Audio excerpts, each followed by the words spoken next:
Bonsoir à tous. Zahra Ali, je voulais commencer par vous poser une question personnelle. Alors je vous pose une question personnelle alors que vous êtes chercheuse. Je vous la pose non pas parce que vous êtes une femme, non pas parce que vous portez le voile, mais parce qu'il semble que cela ait eu une influence déterminante sur votre parcours personnel, professionnel, pardon.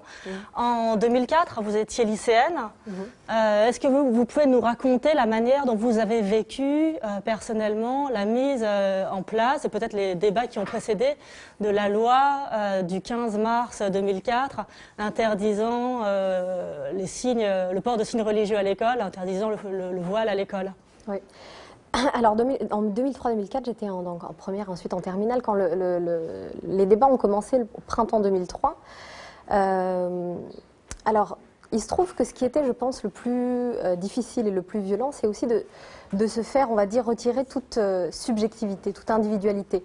Ce qui est assez caractéristique du débat et toute cette stigmatisation autour du voile, même l'utilisation du terme voile, c'est qu'on a l'impression qu'on parle de foulard, qu'on parle de voile, c'est-à-dire qu'on parle de choses, d'idées, alors qu'on oublie tout le temps qu'on parle d'individus qui portent un bout de tissu sur la tête. Donc, cette manière d'être réduite au statut d'objet de discours, d'objet d'analyse, c'est quelque chose qui est extrêmement difficile. C'est aussi ce qui m'a poussée à m'engager à Rennes, c'était au collectif École pour tous à Rennes et ensuite au collectif de féministes pour l'égalité. Et c'est aussi ce qui m'a poussée à faire par la suite. Alors, je ne me considère pas encore chercheuse, hein, je suis juste doctorante en sociologie, je termine ma thèse, mais c'est vraiment ce qui m'a poussée à faire de la recherche en sciences sociales pour devenir, pour une fois, je dirais, sujet d'un discours, sujet de ma propre analyse, puisque j'ai fait un Master 2 sur l'émergence d'une conscience féministe musulmane, donc à partir de ce qu'on appelle une posture de connaissance située, qui est on va dire une méthode féministe, à savoir analyser sa propre position à l'intérieur d'un mouvement en émergence qui est le féminisme islamique. Est-ce que vous avez eu vous-même à faire face à des réflexions, peut-être d'enseignants ou de personnes, de proviseurs à qui vous avez dû être confronté d'une manière ou d'une autre? Est-ce que vous vous souvenez d'anecdotes? Oui, alors il y aurait des milliers d'anecdotes. De parents d'élèves, disons que j'ai même eu droit à une pétition contre moi quand j'étais en terminale. J'ai même eu droit à, je veux dire, vraiment porter ce petit bout de tissu sur la tête dans ce pays, c'est quelque chose qui est, on est confronté au quotidien, c'est une atmosphère, même avant la loi. C'est-à-dire que la loi a finalement rendu légitime, a libéré une parole raciste. Je reprendrai un peu les termes de Saïd Bouhama qui parle de la production d'un racisme respectable. C'est que finalement, c'est tout à fait respectable maintenant de dire qu'il y a un certain nombre de personnes dont les pratiques gênent. Donc, mais avant même cette loi, vraiment cette manière de me renvoyer toujours à l'Afghanistan, à l'Iran, etc., et de me nier mon individualité, le fait que j'ai bel et bien choisi de le porter, ça a été quelque chose d'extrêmement violent. Les études en France qui portent sur les discriminations sur une base religieuse sont très rares. Alors peut-être juste pour en citer une qui date de 2010, qui a été financée, me semble-t-il, par Sciences Po et la French American Foundation. Cette étude aboutissait à la conclusion que un CV envoyé par une personne de confession musulmane avait 2 à 3 chances en moins de recevoir une réponse de l'employeur que n'importe quelle autre personne.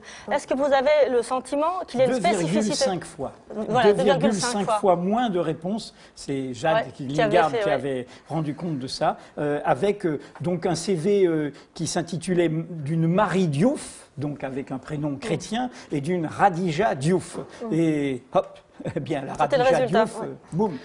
Voilà, alors peut-être on en reparlera, parce qu'il y a d'autres types d'enquêtes qui ont été produites depuis, mais enfin ça reste quand même assez parcellaire. Est-ce qu'il y a une spécificité française, selon vous, en matière de discrimination? Aujourd'hui, vous habitez à Londres. Est-ce que ça a un lien? Est-ce que c'est une pure coïncidence? Oui, alors, pour dire les choses même clairement, je dirais que quand on porte un foulard en France, c'est presque devenu un choix de vie. C'est-à-dire que c'est presque, on sait qu'on ne trouvera pas de travail, quels que soient les domaines. Je veux dire, la majorité des filles de ma génération ont été réduites, tout diplôme confondu, à faire des ménages, et même dans je veux dire, à titre personnel, où je pourrais raconter des anecdotes d'amis qui étaient des diplômés en master, etc., qui auraient pu travailler dans tout un tas de domaines, à qui, même dans l'espace où elles faisaient le ménage, on leur a demandé de retirer leur foulard. Donc ça va vraiment très très loin. C'est-à-dire que là, on est dans des jeunes femmes qui se disent, mais quelles que soient les études que j'entreprends, de toute façon, je ne serai jamais engagée. Et c'est pour ça qu'on va bien au-delà de la loi. On est vraiment dans toute une atmosphère où il y a cette idée, et ça a vraiment commencé en 2003-2004, qu'il ne s'agit pas de l'école, il s'agit vraiment d'interdire toute visibilité de cet islam, et donc cette idée qu'on a des gens vraiment qui confondent absolument tout. Non, mais là, on est dans un pays laïque, tu ne peux pas, quand on a des clients qui rentrent, par exemple, tu n'as pas le droit de montrer ta religion, donc on est dans la confusion la plus totale. Et donc, effectivement, moi, je termine ma thèse en Angleterre et il me sera difficile en France, si ce n'est impossible, d'avoir un poste de recherche, parce que comme je vous dis, donc passer des ménages à la recherche, on est encore loin. Mais quel que soit, je dirais, les secteurs, c'est extrêmement. Et en Angleterre, c'est présent? Non, non, pas du tout. Je pense que pas du tout. Alors qu'il y a eu des attentats dans le métro. Alors qu'il y a eu... alors la France, je pense qu'il y a la question de l'héritage colonial, à savoir, on va penser pour une catégorie de la population ce qu'il y a de mieux pour elle. Donc on a vraiment cet héritage. On va penser pour ces femmes, on va les protéger d'elles-mêmes, on va faire les choix pour elles parce qu'elles ne savent pas se libérer, parce qu'elles ne savent pas être émancipées. Et il y a la question effectivement, je dirais, d'une position laïcarde qui vise à dire, il faut vraiment, on va dire, que le religieux soit invisible dans l'espace public. Ce qui n'est pas du tout le cas en Angleterre. Bon, il y a aussi un héritage colonial propre au monde anglo-saxon, mais il y a quand même ce respect du choix individuel et de cette posture. Il y a cette posture qui dit, voilà, c'est un choix religieux, il est respecté en tant que tel. Il faudrait peut-être préciser que la laïcité, telle qu'elle est dans la loi française à l'origine, en 1905, non, c'est la liberté de conscience. C'est la liberté de conscience, et donc pas l'invisibilité dans l'espace public. Exactement.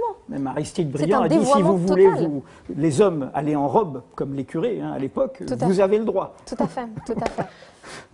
Vous considérez, qu'est-ce qui est en cause en France? C'est l'islam, ou c'est la visibilité de l'islam, ou par ailleurs, dans votre cas, est-ce qu'il n'y a pas une forme de sexisme qui s'ajoute à ça? Oh oui, je pense que c'est imbriqué. C'est la question de l'héritage colonial, la question effectivement d'une tendance laïcarde qui s'est développée. Et je pense aussi qu'aujourd'hui, il y a un féminisme, je dirais, majoritaire, qui s'est construit dans la désignation, je dirais, de l'autre. C'est-à-dire qu'il y a des gens qui se sont inventés féministes dans ce pays, à partir du moment où le sexisme, c'est l'autre. Le patriarcat, c'est une certaine catégorie de la population, arabo-musulmane, qui habite les banlieues. Et donc finalement, il y a des gens qui se sont découverts féministes en dédouanant la société majoritaire de son sexisme. Parce que comment est-ce qu'on peut, sous couvert de féminisme, exclure d'autres femmes?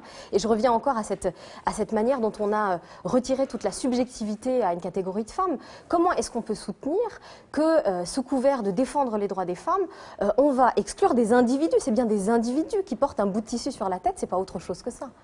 Et juste, parce que justement en termes de mobilisation, Zahra Ali a travaillé beaucoup là-dessus. Il semble, en France, de la gauche à l'extrême droite, beaucoup de gens considèrent qu'on ne peut pas être à la fois musulman ou musulmane et féministe. Oui. Vous arrivez quand même à démontrer l'inverse en prenant des exemples dans le monde arabe, aussi en France. Est-ce que vous pouvez nous dire comment cette alliance est possible, cette compatibilité, pour reprendre un terme? De l'Égypte à l'Iran, du Maroc à la Syrie, en France, aux États-Unis et jusqu'en Malaisie. C'est ce qu'annonce ce livre que nous recommandons. Pour aller un peu au-delà même du féminisme en tant que tel, je crois qu'aussi il y a cette posture quand même, y compris dans la gauche. C'est pour ça qu'on voit que la question de l'islam, de l'islamophobie, de la question du voile, c'est quelque chose qui a fait émerger de nouvelles fractures qui dépassent les clivages droite-gauche. Parce que là, on est aussi dans des postures où on n'envisage pas qu'un individu puisse trouver son émancipation, sa libération, sans mettre à distance le religieux. Et donc, il me semble que, pour ce qui est de mobilisation, pour ma part, je trouve que c'est important de faire émerger cette idée, à savoir qu'à partir du cadre religieux, c'est ce que je développe un peu dans cet ouvrage, les féministes musulmanes partent d'une quête de sens, de spiritualité, pour aller vers un engagement vers le changement, vers le bien. Ça fait aussi partie, on trouve ça aussi en Amérique latine, chez les théologiens de la libération. Donc ça aussi, ça fait partie, je dirais, c'est une forme d'engagement politique.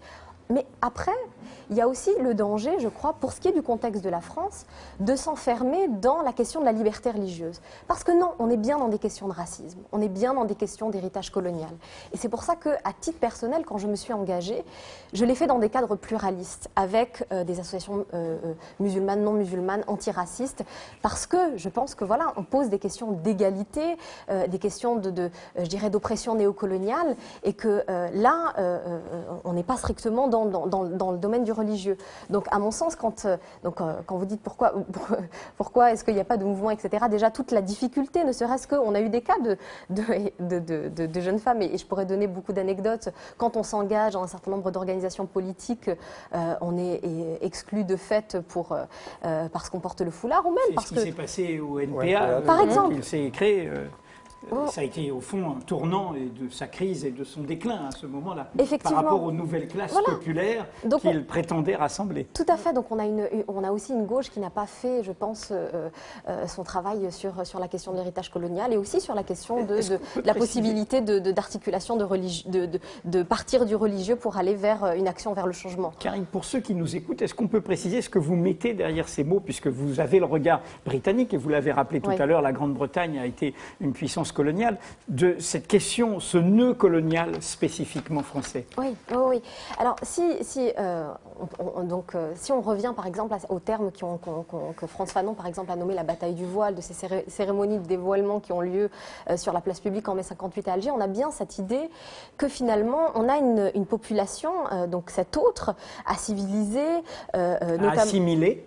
Il faut qu'il s'assimile. Voilà, à assimiler, etc. Donc on a bien montré finalement que la France était en Algérie pour libérer les femmes algériennes du patriarcat arabo-musulman, de les libérer de leur père et de leurs frères, etc. Et donc on a justifié l'ambition coloniale en ces termes. Et c'est pour ça aussi qu'il me semble, si on en vient aujourd'hui, que le port du voile lui-même par un certain nombre de jeunes femmes peut aussi contenir une forme de militance. Alors, on a beaucoup utilisé ça en 2003-2004, donc c'était la militance politique soi-disant, donc proche de courants obscurantistes. Non, mais juste une posture de refus de cette injonction assimilationniste, intégrationniste française. Cette revendication de dire « je suis musulmane et je suis française ». Donc, dans le voile, il y a aussi, je pense, cette posture-là, telle qu'il émerge donc, parmi les jeunes générations. Et cette bataille-là, est-ce que vous avez dû la mener au sein du féminisme français également ?